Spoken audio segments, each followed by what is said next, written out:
এটা হলো আপনার Yamaha R15 Indonesian V4। So আপনারা হয়তো এতটুকু হেডলাইট দেখে হয়তো বুঝে গেছেন এটা কি। তারপরে বললাম, আর এই গাড়িটা দেখেন, এটা হলো আপনার টায়ার কন্ডিশন দেখেন কত পরিমাণে ফ্রেশ আছে।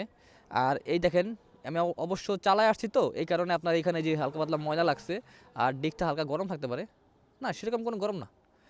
আমি এই বাইকটা আপনার আজকে একদিন দুদিন যাবত চালা যাচ্ছি, প্রায় 40 কিলোমিটার রাইড করছি। কারণ আপনার গাড়িটা সম্পর্কে আমার বুঝতে হবে ভালো আছে না খারাপ আছে। কারণ আমি একটা বাইক যদি হাতে পাই, তো সেই বাইকটা আমি আপনাদের মানে হাতে পায়ে আপনাদের কাছে তুলে ধরবো বা আপনাদের ভিডিও দেখাবো, সেটা কাজ করি না।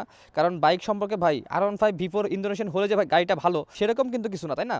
সো গাড়িটা ভালো হইতে হবে এবং আমার বুঝতে হবে যে গাড়িটা ভালো আছে এবং কন্ডিশন যথেষ্ট পরিমাণ ভালো আছে। আমি এই গাড়িটার আপনার ইঞ্জিন দেখাই, দেখেন একটা নাট পর্যন্ত আপনার কিন্তু টাচ হয় নাই, ঠিক আছে? আর ভিতরে আপনার এখানে যা আছে, যা যতটুকু চোখ পড়ছে, এবং আমি আপনাদের এই ভিডিওর বাইরেও আমি বাইকটা যথেষ্ট পরিমাণ চেক করছি, যাচাই করছি। জাস্ট এই ভিডিওটা শুধু আপনাদের দেখানোর জন্য আমি করতেছি যে দেখেন, আপনারা দেখেন যে কত পরিমাণ একটা ফ্রেশ গাড়ি আমি আপনাদের দেখাইতেছি।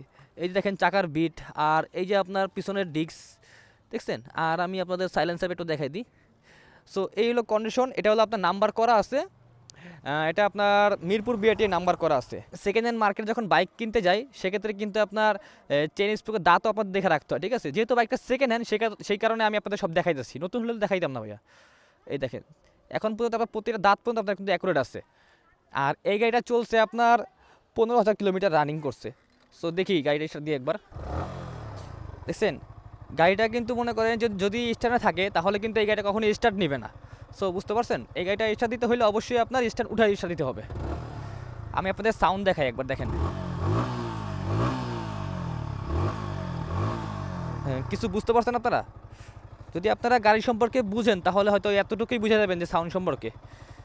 আর এটার যে আপনার অত্যাধুনিক ফিচার আছে, চলেন একটা রাইড করি আপনাদের নিয়ে। তো গাড়িটা আপনাদের আমি টেস্ট রাইড দিয়ে দেখাইতেছি যে কি পরিমাণে ফ্রেশ অবস্থায় আছে। আপনারা অনেকে আছেন আমার কাছে সেকেন্ড হ্যান্ড বাইক কিনতে আসেন, তো ভাই তাদের উদ্দেশ্যে আসলে এই ভিডিওটা বানানো। যদি কারো লাগে যোগাযোগ করবেন, কারণ অনেকেই ভাই আমার কাছে বাইক খুঁজতে আসেন, বাইক কিনতে আসেন। না ভাই, সুপার স্মুথ একটা গাড়ি আছে, বুঝতে পারছেন? চালায় বুঝতেছি ভাই, এমনি এমনি না ভাই। ভাই যদি এই বাইকটা খারাপ কন্ডিশনে থাকতো তাহলে আমি আপনাদের কখনোই আপনাদের এই ভিডিওতে নিয়ে আসতাম না। তো আমি এমন কোনো গাড়ি আপনাদের মাঝে নিয়ে আসবো না যে গাড়িগুলো মনে করেন কন্ডিশন খারাপ আছে বা কাগজপত্রের মালিকানা ঝামেলা আছে। আমার জানা মতে ভাই আমি যতগুলো বাইক কিনে দিছি আপনাদের সেকেন্ড হ্যান্ড, যেখান থেকে কিনে দিই, মার্কেট থেকে কিনে দিই বা হাতের থেকে কিনে দিই, যেখান দিয়ে কিনে দিই, আজ পর্যন্ত কেউ বলতে পারবো যে আমি তার কাগজপত্রের ঝামেলা করছি।